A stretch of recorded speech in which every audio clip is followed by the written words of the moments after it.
Your best employees should be working twice as hard as everyone else. It sounds like an unfair distribution of work, but it's not, and might actually be one of the most important competitive advantages your business isn't leveraging. Think about the most recent important project you handled. Who did you assign it to? Your top performer who already had too much on their plate, or someone with more availability but less proven results? In this video, I'm going to challenge the conventional wisdom that says we should distribute work evenly and fairly across our team. You'll learn why assigning your most important work to your top performers dramatically improves your outcomes. I'll explain what that approach looks like in practice in your day-to-day, and you'll see how it benefits everyone on your team. Let's begin with a fact that most leaders try to ignore. Not everyone on your team is equally capable. That's not pessimism or being cruel, it's just reality. The difference between your strongest and weakest team members is generally quite significant. The exact numbers vary across roles and industries, but your top performers can be more than 3 times as productive than your average ones, let alone your weakest performers. This isn't anecdotal, it's a widely recognized trend seen in decades of organizational and productivity research, particularly where problem solving, creativity, or expertise play a central role. Not many leaders know that, so here's where they go wrong. They distribute important work based on who seems available rather than who will deliver the best results. Sarah's already working on 3 critical projects, James is not. Let's give this to James.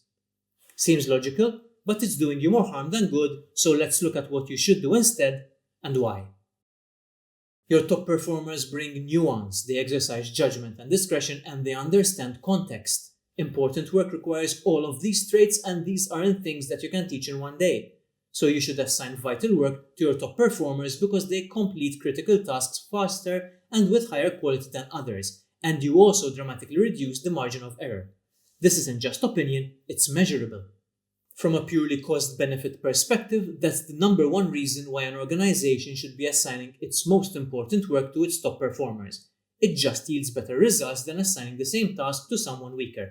Plain and simple. And you're going to hear me repeat that over and over until it sinks in. On the other side of that same equation, allocating routine or lower value tasks to your top talent comes at a high opportunity cost, as their capabilities are not being fully utilized. Effective leaders focus attention and resources where the return on investment is highest. That means getting your top performers to handle your high value work. It has nothing to do with favoritism, it's just good strategy. Whenever someone says, "I can't give this to Sarah, she's too busy," they're missing something crucial. Capacity often expands with challenge. Your top performers will rise to meet expectations, or they'll drop less important responsibilities in favor of the valuable ones.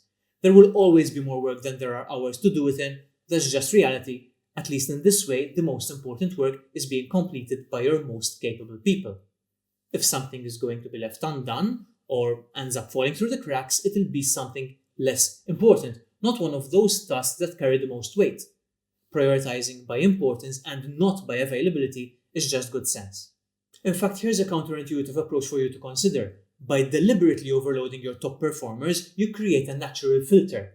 This isn't poor planning, that's exactly what you want. It's a strategic prioritization. What they don't get to can be safely delegated downward or deferred. So the tasks dropped by your top performers aren't actually lost. And remember this concept because we're going to come back to it in just a minute. Critical initiatives need to succeed, full stop. So it's simple strategic sense to assign them to your best people. Top performers understand the broader context and can align their work with strategic goals more easily. They don't just execute tasks, they often innovate and deliver work beyond expectations. Consider this scenario. You have a make or break client presentation next week. Who do you want preparing it? The diligent but inexperienced new hire? Or your seasoned expert who's delivered successfully dozens of times before? The answer is obvious when the stakes are high and the distinction between individuals is laid out this explicitly. But you simply cannot afford to have mission-critical projects be learning exercises for your bottom performers. The visibility and impact of important work mean that trusting it to less proven team members will seriously endanger the results. It's irresponsible. And now you might be thinking, but how will my newer team members ever improve if I'm not giving them challenging assignments? Allocating the most critical work to your strongest performers doesn't deprive developing team members of growth opportunities, it just means providing them with appropriate ones. They will have challenging assignments, just not your most critical tasks. After all, keep in mind that your top performers weren't born that way. They grew through progressive stretching of their capabilities. They mastered increasingly complex challenges at a pace that built confidence rather than crushed it. Throwing your newest or least performing team members into your most critical projects can be counterproductive, with the potential to overwhelm them. Now remember, a minute ago we talked about tasks that your top performers drop or defer. This is whom they are deferred to. These dropped tasks are substantial but not mission critical, which makes them the perfect growth opportunities for developing your team. You'll be creating a natural progression where everyone stretches appropriately. However, that being said, while noble in its intent, focusing extra effort raising lower and mid-level performers to match your top talent is often misguided. Real impact comes from leveraging strengths, not fixating on weaknesses. Successful organizations double down on what they do best. With limited time, investing it where it creates the most value leads to the best outcomes. That means your top talent. I'm not saying you should neglect your weak performers, just don't compromise your ability to leverage strengths in pursuit of fixing weaknesses. Top performers are typically motivated by challenge. Withholding important work may actually demotivate them. I've seen star employees leave organizations not because they were overworked, but because they weren't challenged enough. They want the high-stakes assignments. They crave the responsibility. However, we can't expect to properly understand what truly drives others, since all motivation is self-motivation. We can't read people's minds. But we can generalize at a high level based on commonly observed behaviors, so I won't push too much on the motivational aspect, but it's certainly something to be considered. Having a good relationship with your people where both of you can communicate honestly about work matters will certainly help. But that's a topic for a different video, and an extremely important one at that. There are two main concerns I often hear. The first is that some aspect of this is unfair. Whether that's time requirements or opportunity sharing or something or other, things we've spoken about already, but from a fairness perspective. The argument that something is fair or unfair is a flawed standard when applied to management. Fairness, while noble in principle, is often misused to justify treating everyone the same, regardless of performance or context. True fairness isn't about equal or equitable distribution of work, time, or effort, but it's about applying professional standards consistently and effectively. The workplace isn't primary school where everyone must get a turn. The second is that quality might suffer if we stretch people too far.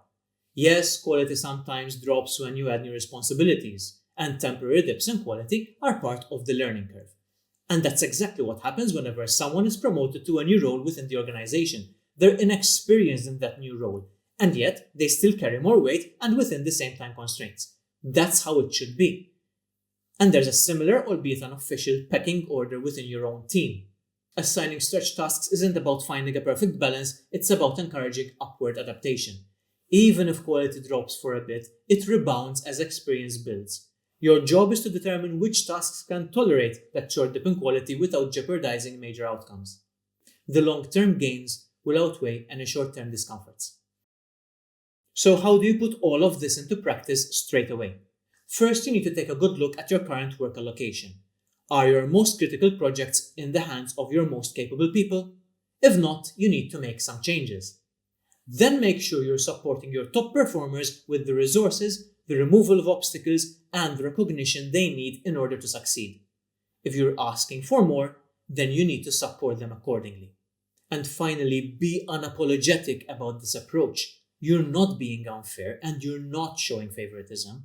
It's strategic and follows basic managerial economics. Your primary responsibility is to the organization's success, not to everyone's feelings. When the stakes are high, you put your best players on the pitch because your top performers deliver exponentially better results on important work. That's just reality. Strategic assignment of work to your best people is smart leadership that acknowledges the real differences in capability that exist on every team. And of course, you should definitely make sure everyone gets enough opportunities to develop. But this should happen alongside critical work, not at its expense. Asking for more from your best players actually forces better strategic prioritization. Your low priority tasks will remain undone or reassigned in favor of more important ones. Because the hard truth is that deliberately overloading top performers isn't just appropriate, it's often the difference between mediocre results and exceptional ones. So, if you want more actionable advice for balancing personal growth with business success, click on the playlist link in the description below and consider subscribing to this channel. Thanks for joining me, and I'll see you next time.